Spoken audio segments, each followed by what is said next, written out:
These are prehistoric creatures that should not exist. Let's start with something that looks like someone pulled a lizard's neck like taffy and forgot to stop. So there's this creature called the Tanystropheus, and the first thing you need to know is that its neck was 3 meters long. That's about 10 feet for our American friends out there, which would be fine, except the neck was half of its entire body length. The other half was just a normal stubby reptile body. Like someone built a lizard, got bored halfway through, and they just kept adding neck. Now, here's where it gets worse. That 3-meter mech only had 13 bones in it. For reference, you have 7 bones in your neck. Giraffes have 7. This thing had 13, but they were stretched out so far, the whole neck was basically stiff, so it couldn't really turn its head. It just had this long, rigid pole sticking out of its body that it had to drag around everywhere. Scientists have looked at this thing for years, and they couldn't figure out what it was doing. Some thought it lived on land, some thought it lived in the water, but nobody could agree because the whole design just made no sense. And then they did some more research and found out it was a fish eater, which actually explains a lot. See, Tanystropheus would hang out in shallow water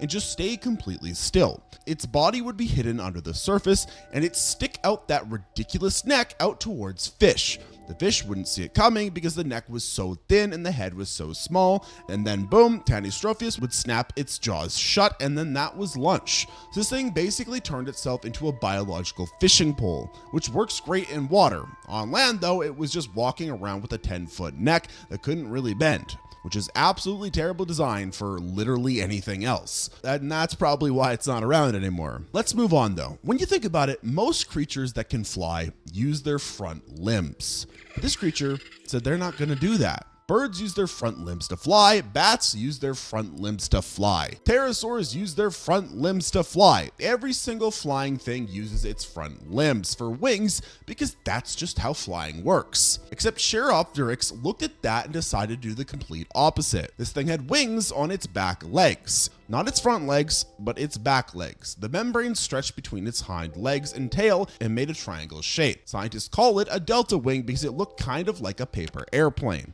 And its front legs were tiny and basically useless for flying. So when this thing glided through the air, it was doing it backwards, with its front half just hanging there, with its back half doing all the work. And look, there's only one fossil of this thing. Just one. It was found in Kyrgyzstan and it's about 225 million years old, so we can't be totally sure how well this design worked. The fossil has impressions of the wing membrane on it, so we know the back leg wings were real. This isn't a mistake. This thing really was built like that. The way it probably worked is Sharovipteryx would climb up a tree or a cliff, spread its back legs out into a triangle, and then jump. And the triangle would catch air and it'd glide down. Little front limbs might have helped with steering, or maybe they didn't, it's hard to say. But the main thing is that this animal is gliding around with its wings on the wrong end of its body. No other animal in the history on Earth has ever done anything like this. Nothing alive today does it, nothing extinct does it. Just Sharovipteryx. It tried this wild experimental design for a few million years, and then went extinct and nobody ever tried it again. This is the fearsome Corgosaurus Rex. His name is Flapjack. And if you don't like and subscribe, he literally is going to eat you. Look at his face. This is a fearsome apex predator from the prehistoric period. You don't want to mess with him. And speaking of flying, you usually need feathers to fly. Well, before feathers existed, this lizard already had them. So Longisquama was a little lizard that lived about 235 million years ago, which is pretty normal so far, except it had these long scales growing out of its back that looked exactly like feathers. But feathers didn't exist yet. Birds weren't even around. So this thing had 6 or more of these structures just sticking up from its spine. Each one could be as long as the entire lizard. When scientists first found this thing in 1970, they didn't really know what to do with it. Some people said maybe these are early feathers, maybe this creature is related to birds, and that started a whole debate that's still going on today. But most scientists now think these weren't feathers at all. They were just scales that happen to look a lot like feathers, which somehow makes it weirder. The current idea is that Longisquama used these things for showing off. You know how peacocks have those big fancy tails? Well, same concept here, except Longisquama had these long plume things on its back and it was living in the Triassic period when nothing else was doing that. So it probably climbed around in trees with these 6 giant scales, waving around trying to impress other Longisquamas. Also a chance it used them to glide short distances. Maybe it could spread them out and parachute down the trees. But they weren't real wings, they were just decorative scales that maybe caught some air. The whole thing is bizarre because this wasn't part of any major evolutionary lineage. It didn't lead to anything. Birds evolved feathers completely separately. Longisquama just showed up in the Triassic with fake feathers, existed for a while, and then disappeared. No descendants, no legacy. Just a weird little lizard that decided to grow feather-looking scales for no reason that matters today. So decorative scales are one thing, but a tree chameleon with a hook for a hand is different. Drepanosaurus lived in trees during the late Triassic, and it had a tail that could wrap around branches. It could grip stuff, it could climb around, which was all normal chameleon behavior. And then you look at its hands, and then you notice something's very wrong. One finger on each hand grew into this massive curved claw. Just one. The other fingers were tiny and useless, so it's got these 2 giant hooks where its hands should be. Each claw was thick and powerful and shaped kind of like the tool you would use to open a can. Actually, that's what paleontologists call it, a can opener claw. Now you're probably thinking, well, there's no cans back then, what was this thing opening? And that answer is bark. Drepanosaurus would hang out in trees and just rip apart the bark looking for insects. It'd hook its claw into a piece of wood and tear it open and eat whatever bugs were hiding inside. The wrist bones were really strong too. They were built to handle all of that ripping and tearing. Its tail also had this weird looking hook thing at the end. It was extra vertebrae that formed a second claw situation, so it could wrap its tail around a branch, hang there upside down, and use both hands to destroy some bark. It had free hands because the tail's doing the holding. It's a pretty smart setup actually. The first fossils that they found were just fragments, and a paleontologist looked at the huge claw and the weird tailbones and said he couldn't even picture what this animal looked like. It took more complete fossils to figure it out, and when they put it all together, it was just this slow little tree lizard that spent its whole life hanging around and ripping wood apart for food. Nothing alive today does this exact thing. Anteaters exist, but they're on the ground. Woodpeckers exist, but they use their beaks. Drepanosaurus combined both of the ideas and did it in the trees 210 million years ago. Now that's weird, but let's talk about a dinosaur where scientists didn't get it right the first time. When they first found Atopodentatus, they thought its mouth was split vertically down the middle. They thought it had 2 rows of teeth meeting in a zipper. Nobody had ever seen that before, because it doesn't exist, because they got it completely wrong. The fossils were crushed and broken and hard to piece together, so they did their best and published this reconstruction showing a marine reptile with a zipper mouth, and everyone looked at it and thought they can't be right. But those were the fossils that they had, so that's what they published. Then in 2016, they found better specimens, more complete skulls, and it turned out the mouth wasn't split at all. It was just smashed weird in the first fossils. What it actually had was a hammerhead shaped snout. It was wide and flat across the front with 2 sets of teeth with completely different jobs. The front edge of the hammerhead had chiseled teeth. They were flat and good for scraping. Atopodentatus would swim up to a rock covered in algae and press its face against it. Then it would scrape the chisel teeth along the surface and strip all of the plants off, just mowing that algae right off the rock. After it scraped up a mouthful of plant mush and water, it would close its jaws. Then, the second set of teeth were these long needles lining the sides of its mouth. Water would filter out through the gaps, and the needle teeth would trap all the algae inside. It was a built-in strainer. This thing was 3 meters long and lived 244 million years ago. It is actually the first known plant-eating marine reptile, and we only figured that out 8 years ago because the first fossils looked like a zipper monster.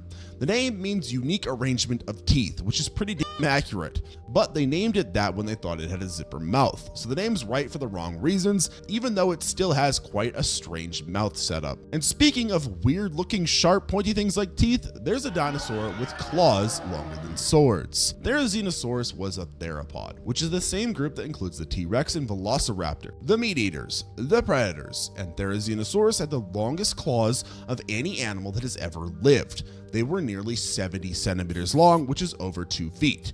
Each claw was as long as a baseball bat, but here's the thing, it ate plants. When they first found the claws in the 1940s, they thought they belonged to a giant turtle because nothing else made sense to have claws this big. It actually took decades before they found the rest of the skeleton, and when they put it together, everyone realized this was a dinosaur that broke every rule.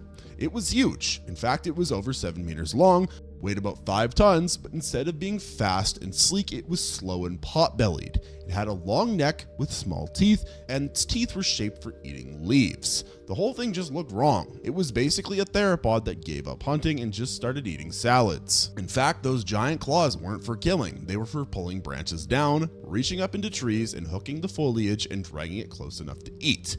And maybe for defense. If a Tarbosaurus showed up looking for a meal, Therizinosaurus could swing those claws and do some serious damage. Probably. This is highly debated, and it's not well known if these were in fact incredibly sharp or if they were super brittle. It might have had feathers too. Some of its relatives have been found with feathers, so picture a 5-ton pot-bellied dinosaur covered in feathers with giant hook claws just slowly wandering around eating leaves.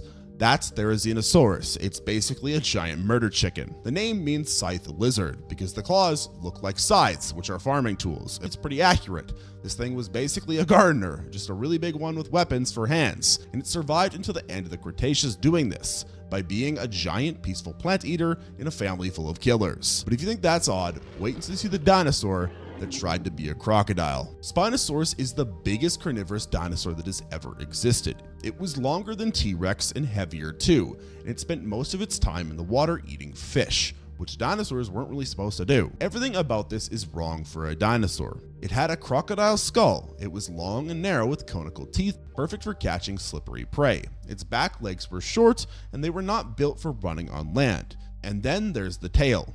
In 2020, they found tail fossils that showed it actually has a paddle. Yes, an actual fin for swimming, which is the first dinosaur that has ever been found to have that.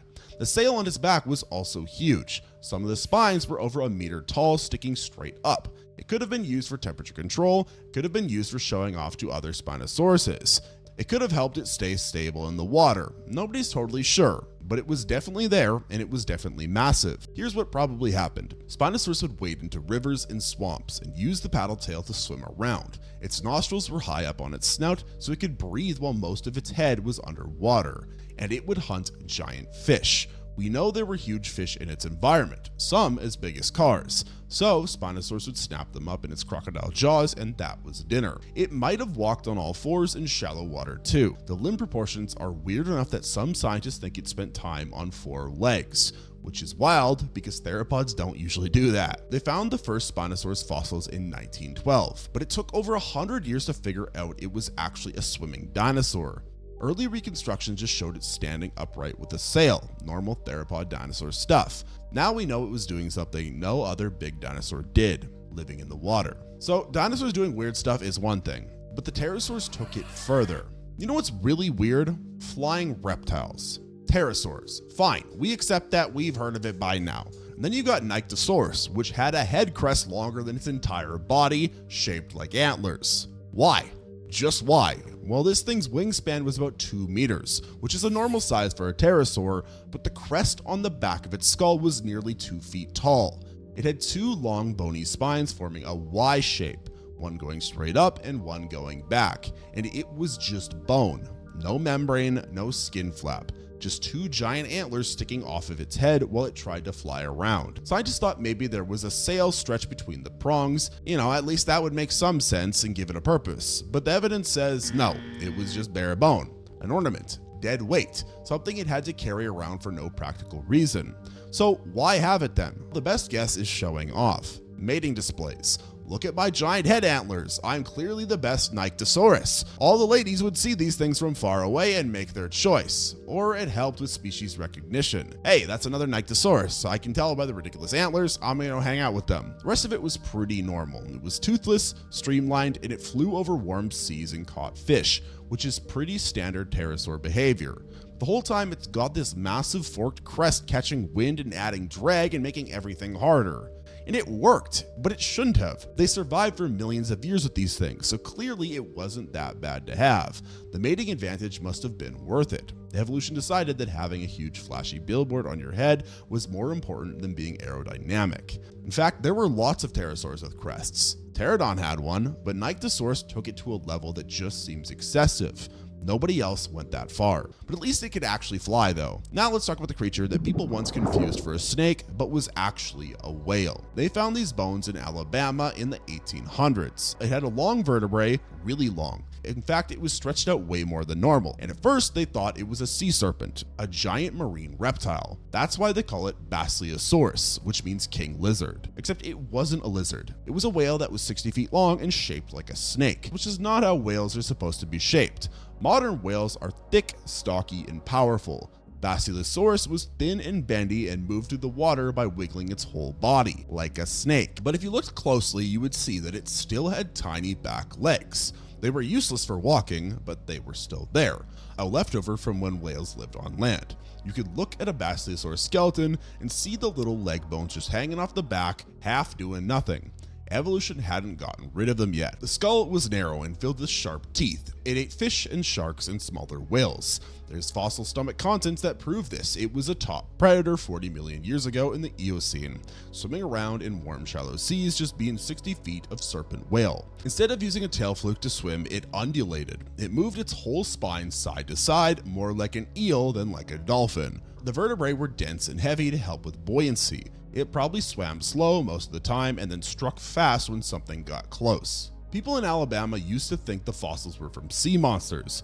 They would find these huge bones and not know what they were looking at, and honestly, they weren't that far off. A 60-foot serpent whale is pretty close to a sea monster. It took a while before scientists realized this was actually a mammal though, that it breathed air, that it was related to modern whales, because nothing about the shape made sense for a whale. And speaking of things that don't make any sense, there's a camel that used to be out there that had a trunk. Charles Darwin found Macrauchenia fossils in 1834, and this is a guy who saw a lot of weird animals. He spent years traveling around looking at strange creatures, in fact. This was the one that made him go, I don't know what I'm looking at.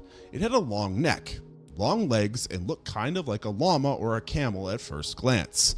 It was built for running across open plains, but then you get up to the skull and the nostrils are way up high between the eyes, not at the end of the snout where they should be. In fact, they're on top of its head. That means it probably had a short trunk, not elephant-sized, more like a tapir. Just a flexible nose it could use to grab leaves or strip bark, and nobody expected that because this thing wasn't related to elephants at all. It was a completely different branch of mammals that evolved in South America while that continent was isolated for millions of years. Everything about Macrauchenia confused scientists. Was it related to camels? No. Horses? Not really. Rhinos? Also no. It took until 2016 before they did protein analysis and figured out it was distantly related to horses and rhinos, but split off right when the dinosaurs died out. So it had 65 million years of separate evolution, and it survived until about 10,000 years ago, and it lived alongside giant ground sloths and saber-toothed cats, and probably traveled in herds, and it would use those long legs to run away from predators, and maybe use the trunk to communicate or to pull down branches other herbivores couldn't reach. The name means long llama, which is accurate for the body but completely ignores the whole trunk situation. And honestly, that's the most interesting part. This was a hoofed animal with a trunk that's not an elephant wandering around South America until quite recently. Humans might have even seen these things before they went extinct. Now, trunks are weird, but at least they're small, unlike one elephant's jaw. Take an elephant, now flatten its lower jaw into a shovel shape. Put two wide tusks on the shovel pointing forwards. That's Platybelodon. This thing lived 15 to 20 million years ago, and it was about the size of a large hippo, and had a normal-ish elephant body with a short trunk. And then you get to the mouth, and it's just wrong, because the lower jaw stuck straight out. It was flat and wide, and there was two tusks on the end that were shaped like curved blades laying sideways. Early scientists thought it lived in swamps, scooping up mud and plants, using the shovel jaw to dig into lake beds and dredging up food. There were even illustrations showing it worked like a backhoe, and that made sense given what it looked like, but they were wrong. Wear patterns on the tusks show it was actually cutting vegetation. It would clamp that shovel jaw around branches and yank. The sharp edges of the tusks would slice through soft wood and bark. The upper and lower teeth worked together like scissors, snipping reeds, stripping trees, just mowing through plants. The front edges of the tusks are worn down and polished. You can see where they rubbed against stuff over and over. So it wasn't scooping, it was cutting. The whole mouth was a plant processing tool. Platybelodon lived in Asia, Africa, and Europe. Fossils of it are pretty common. It was a successful animal for several million years, and then around 10 million years ago it went extinct. The more normal looking elephants and mammoths took over. Turns out you don't need a shovel mouth to succeed as an elephant. When people first saw the fossils, they thought it was a joke. The jaws looked fake, they were too ridiculous to be real, but there are enough specimens that we have found that we know it was real. Evolution just tried out this design for a while and then moved on. Now, 2 weird tusks is nothing compared to 4 horns that don't really make any sense. Arsinoitherium had 2 giant horns on its nose, each one about 2 feet long, and then 2 smaller knobs on its forehead above the eyes. 4 horns in total. It looked like a rhinoceros and it was about the same size. It moved like a rhino, acted like a rhino, but it wasn't a rhino. It wasn't even close. What was it then? Well, this thing belonged to its own group of mammals that's completely extinct now. It has no living relatives. Well, maybe elephants and manatees if you go really, really far back, but even that's a stretch. Arsinoitherium was basically alone on its own branch of the family tree. It lived 30 to 36 million years ago in North Africa, back when that area was tropical and swampy, and it weighed about 2 tons, ate plants, and probably hung out near water.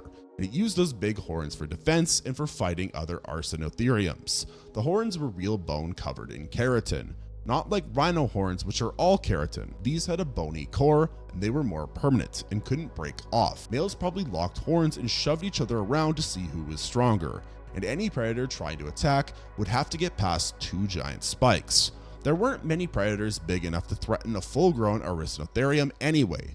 Maybe large creodonts, maybe big crocodiles, but not much else. The horns were probably more for competing with each other than for actual defense because of its size. In fact, when scientists first found it, they didn't know what to do with it because they couldn't fit it into any existing group. It was just this horned herbivore that didn't match anything else, and they still don't really have a good answer because it's an evolutionary dead end. A unique experiment that worked for a few million years and then disappeared. It was named after an Egyptian queen, but the animal itself seems more like something from mythology. And those are just some of the prehistoric creatures out there that should not exist because they are so damn strange. If you enjoyed watching this video, make sure to give it a like and comment down below which is your favorite creature that we talked about today. Also, make sure to subscribe to the channel for more content just like this and hit the hype button so this video gets sent out to more people just like you. And if you want to watch another one of my videos right now, you can click the video on screen.